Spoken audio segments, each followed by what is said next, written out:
ये कहानी एक ऐसी समय की है जब इंसान कबीलों में रहा करते थे और शिकार करके अपना जीवन जीते थे, और उनका जीवन इतना एडवांस नहीं था जितना कि आज है।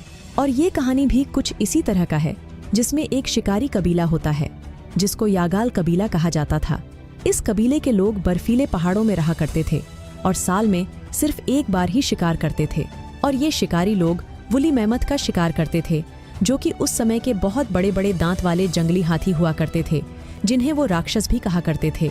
लेकिन अब कई दिनों से ये एक समस्या से जूझ रहे थे, क्योंकि अब ये जंगली हाथी बहुत देर से आते हैं। मतलब कि ये हाथी सीजन पर नहीं आ रहे थे, और इस वजह से ये पूरा कबीला भूखमरी का सामना कर रहा है। और इस समस्या को लेकर सभी लोग बहुत परेशान हो जाते हैं। लेकिन इस कबीले में एक औरत रहती है जिसको सब बड़ी माँ कहा करते हैं, और ये बड़ी माँ के अंदर एक ऐसी दिव्य शक्ति थी जिससे वो अपने पूर्वजों के आत्माओं से बातें कर सकती हैं। और कबीले में जब भी कोई आफत आती है तो ये बड़ी माँ अपने पूर्वजों के आत्माओं के द्वारा समाधान जानने की कोशिश करती है। अब क्योंकि कबीले वालों को ये लगता है कि उनके पूर्वज हमेशा उन्हें समस्याओं से मुक्त करते हैं, इसलिए बड़ी माँ कई बार अपने पूर्वजों के आत्माओं से बात करने की कोशिश करती है कि वो उन्हें कोई रास्ता दिखाएं। लेकिन इस समस्या को लेकर वो काफी कोशिशों के बाद भी नाकामयाब रहती है। लेकिन फिर एक रात उन्हें इसका जवाब मिल जाता है। दरअसल इन्हें जंगल में एक लड़की मिलती है जो अपनी माँ की मरी हुई लाश से लिपटी हुई थी, और वो उस लड़की को पकड़कर बड़ी माँ के पास लाते हैं। बड़ी माँ उस लड़की को देखकर कहती है कि ये हमें उन 4 पैरों वाले राक्षसों के बारे में आगाह करने आई है, जो हमारी इस दुनिया को उजाड़ देंगे और सब तबाह कर देंगे। और ये तब होगा जब हम अपने आखिरी शिकार पर जाएंगे। लेकिन तुम सब फिक्र मत करो, क्योंकि तब तक हम में से एक योद्धा का जन्म होगा, और ये लड़की उस योद्धा की बीवी बनेगी। और ये दोनों यागाल कबीले के लोगों को एक नई दुनिया और एक बेहतर जिंदगी देंगे, जहाँ पर यागाल के लोगों को कभी भी भूखमरी का सामना नहीं करना पड़ेगा। दरअसल इस लड़की का नाम होता है एवलेट, जिसका मतलब है नई जिंदगी।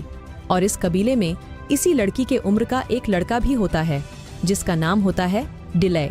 अब शुरू से ही वो एवलेट को पसंद करने लगता है और उसे एवलेट से प्यार हो जाता है। अब यहाँ पर डिले के पिता के पास एक शाही भाला होता है, जिस भाले को उस कबीले के लोग शमशेर कहा करते हैं। और ये उसी इंसान को मिलता है जो कि इस कबीले की सबसे काबिल शिकारी होता है, मतलब सभी शिकारियों का लीडर। इसका मतलब सबसे काबिल शिकारी डिले के पिता है, जो शिकार की शुरुआत सबसे पहले करते हैं। अब वो एक फैसला करते हैं कि वो एक सफर पर जाएंगे। वो कहते हैं कि हम आखिरी शिकार का इंतजार नहीं कर सकते। दरअसल डिले के पिता एक बहुत ही काबिल और जिम्मेदार इंसान थे। वो अपने कबीले के लिए कुछ करना चाहते थे ताकि सभी जिंदा रहे, और अपने दोस्त को अपनी सारी बातें बताते हैं। और अपने दोस्त टिक से ये वादा लेते हैं कि वो इस बात के बारे में किसी को नहीं बताएगा कि वो आखिर कहाँ गए हैं। और फिर वो अपना भाला उन्हें देकर वहाँ से चले जाते हैं। लेकिन उनके यहाँ से जाने के बाद सब डिले को बहुत तंग करने लगते हैं। वो उसे कहते हैं कि तुम्हारा बाप एक बुजदिल है जो भविष्य के बारे में डर कर यहाँ से भाग गया। लेकिन ये सच नहीं था, बल्कि वो किसी और मकसद से गए थे।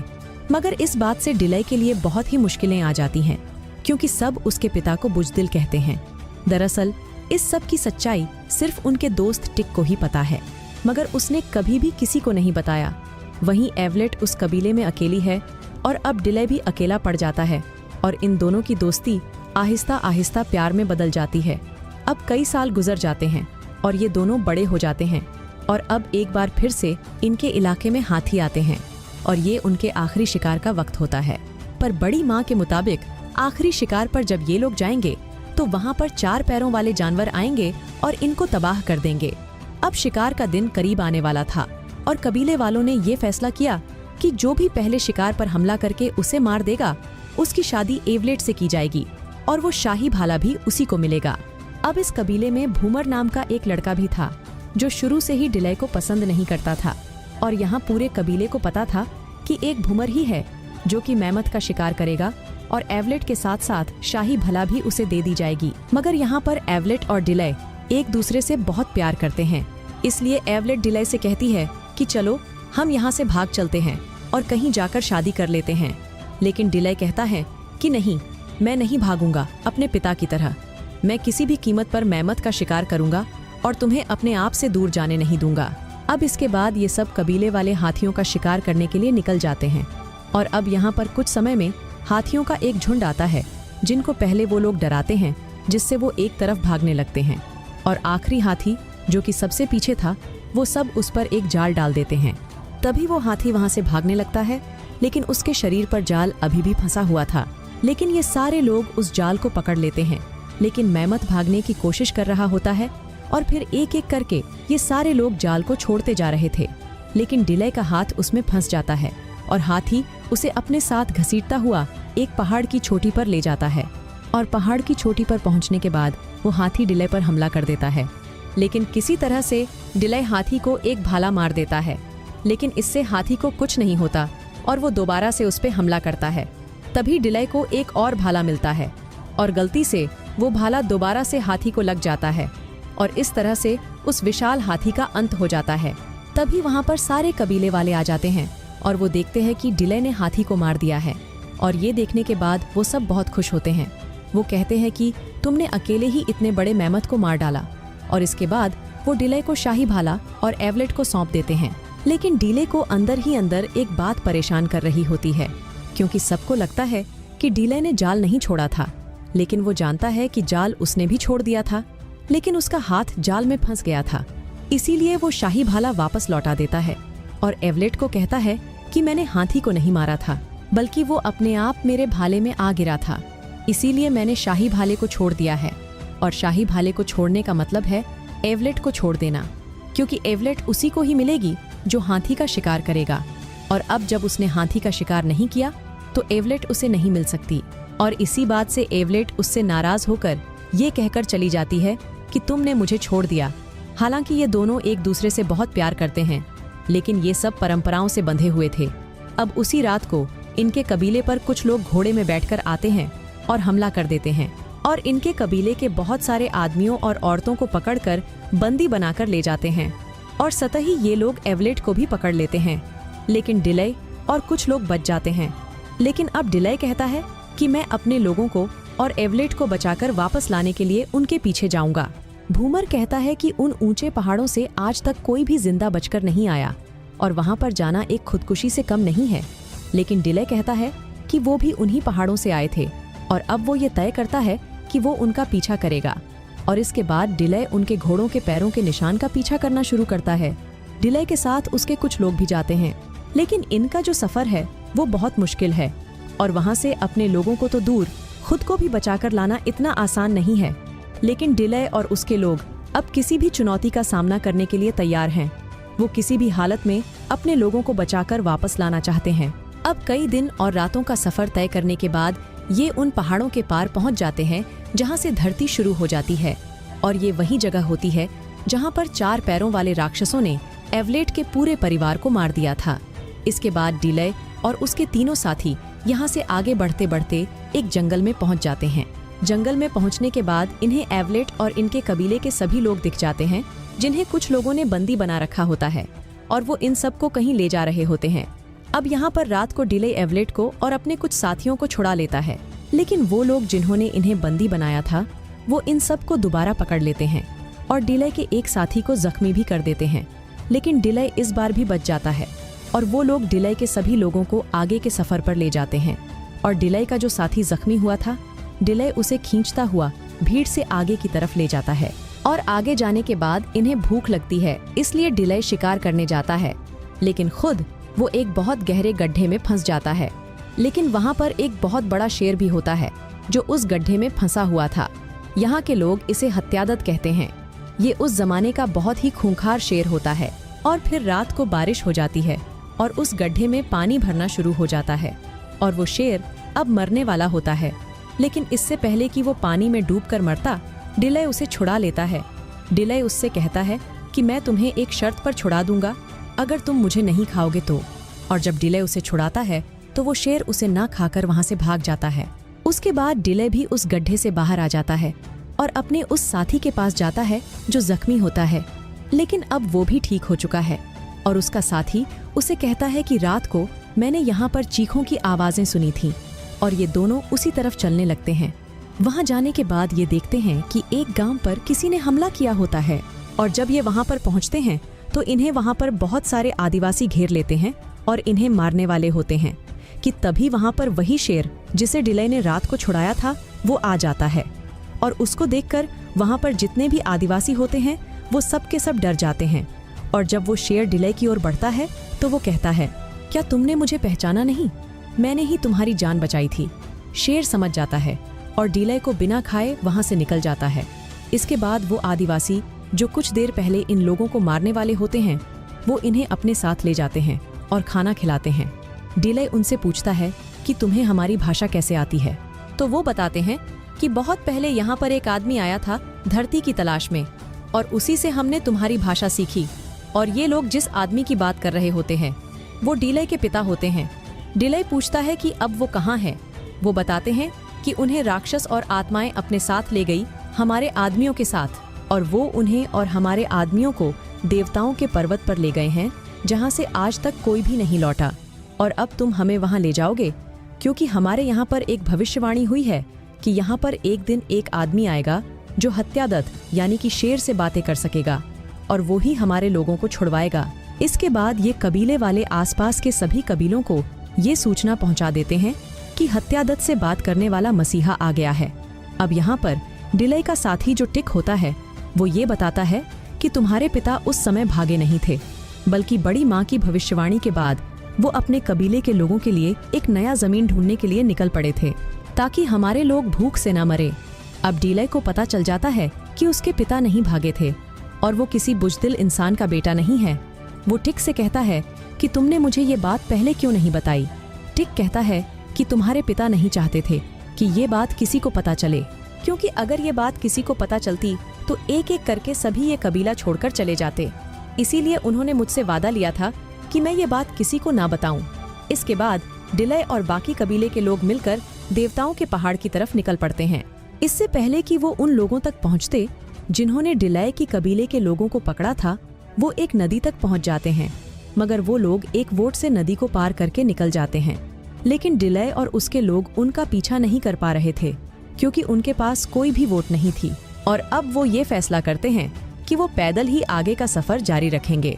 लेकिन आगे का सफर इतना आसान नहीं होता, क्योंकि सामने मीलों दूर फैला हुआ एक रेगिस्तान होता है जिसे आज तक कोई भी पार नहीं कर पाया था। लेकिन डिले कहता है कि हम इस रेगिस्तान को जरूर पार करेंगे और अपने लोगों को छुड़ा कर लाएंगे।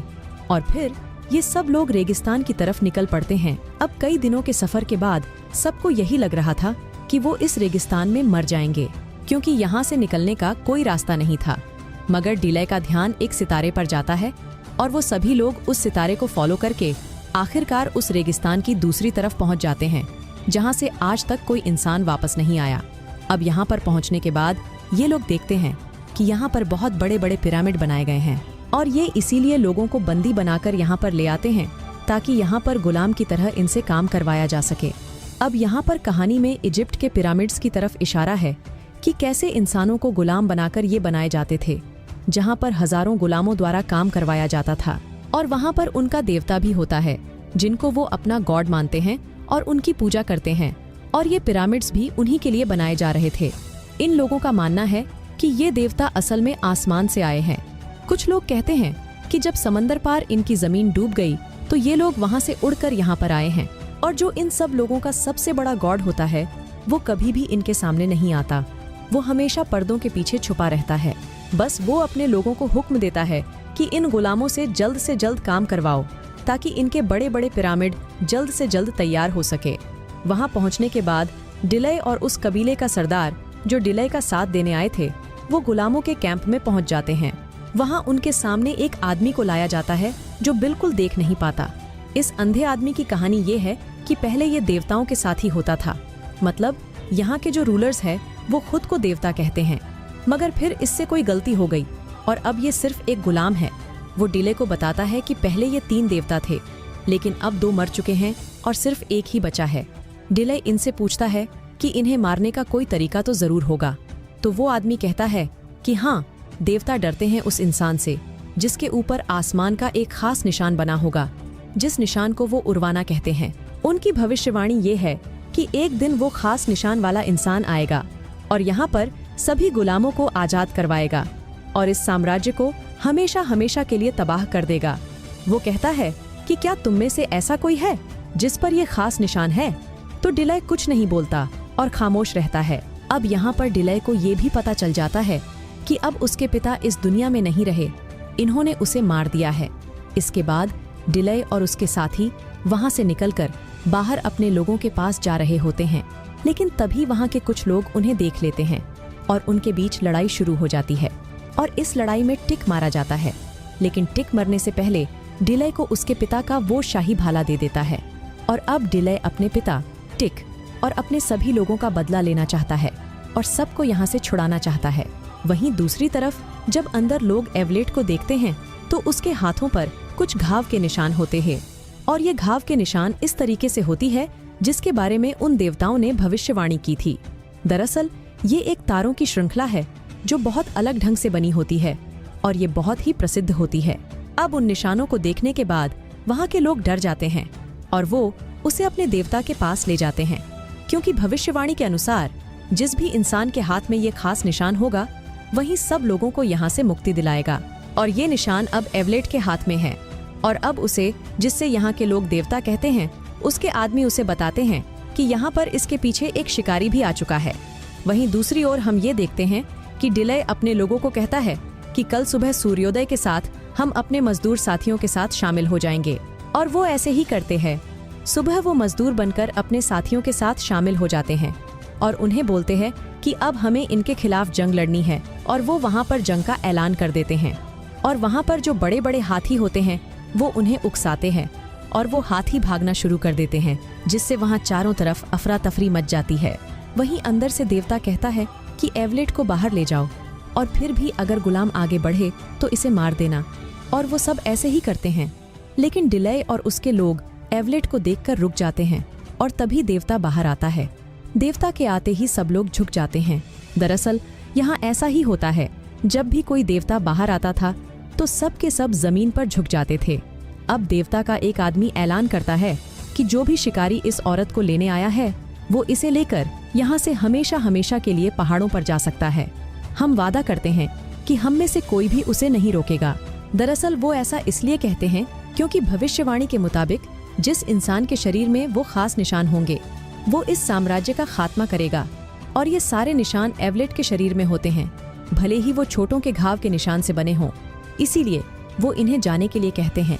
डिलय कहता है कि ठीक है, मैं चला जाऊंगा, लेकिन मेरे साथियों का क्या होगा? देवता कहता है कि वो हमारे गुलाम हैं और वो यही गुलामी करेंगे। लेकिन डिलय मना कर देता है और उसके पास जो शाही भाला होता है वो दूर से उसे देवता की तरफ मारता है और वो भाला देवता के शरीर के आर पार हो जाता है। डिलय कहता है कि देखा, वो देवता नहीं है, वो भी एक इंसान ही है। अगर ये देवता होता तो इसे कोई भी इंसान मार नहीं पाता। अब इसके बाद इन सभी के बीच में एक जंग शुरू हो जाती है, जिसमें आखिरकार डिलय के लोग जीत जाते हैं। लेकिन वो आदमी जो इन सबको यहाँ पर बंदी बनाकर लाया था वो एवलेट को एक तीर मार देता है, जिससे एवलेट मर जाती है। तभी डिलय भी उस आदमी को जिसने एवलेट को तीर मारा था वो उसे खंजर घोंपकर मार देता है। और अब डिलय बहुत दुखी होता है क्योंकि इस पूरे सफर में उसने एवलेट को और अपने बहुत सारे अपनों को खो दिया है। लेकिन वहीं पर हमें दिखाया जाता है बड़ी माँ, जो अभी भी दूर पहाड़ों में से इन सबको अपनी शक्तियाँ दे रही होती है। दरअसल वो सब कुछ वहाँ से अपनी दिव्य शक्ति से देख रही थी। अब बड़ी माँ वहाँ से अपने जान का त्याग देकर एवलेट को बचा लेती है और एवलेट दोबारा से जिंदा हो जाती है। और अब कुछ समय में यहाँ पर युद्ध का माहौल काफी शांत हो जाता है। उसके बाद डिले के लोग यहाँ से जाने वाले होते हैं। तभी दूसरे कबीले के लोग, जिन लोगों ने इन्हें सहारा दिया था, वो डिलय को कुछ पौधों के बीज देते हैं और कहते हैं, तुम्हारे पिता चाहते थे कि तुम इन बीजों को अपने जगह ले जाओ और वहाँ पर उगाओ। उसके बाद डिलय ऐसा ही करता है। वो अपनी जगह चला आता है और उन बीजों को उगा देता है।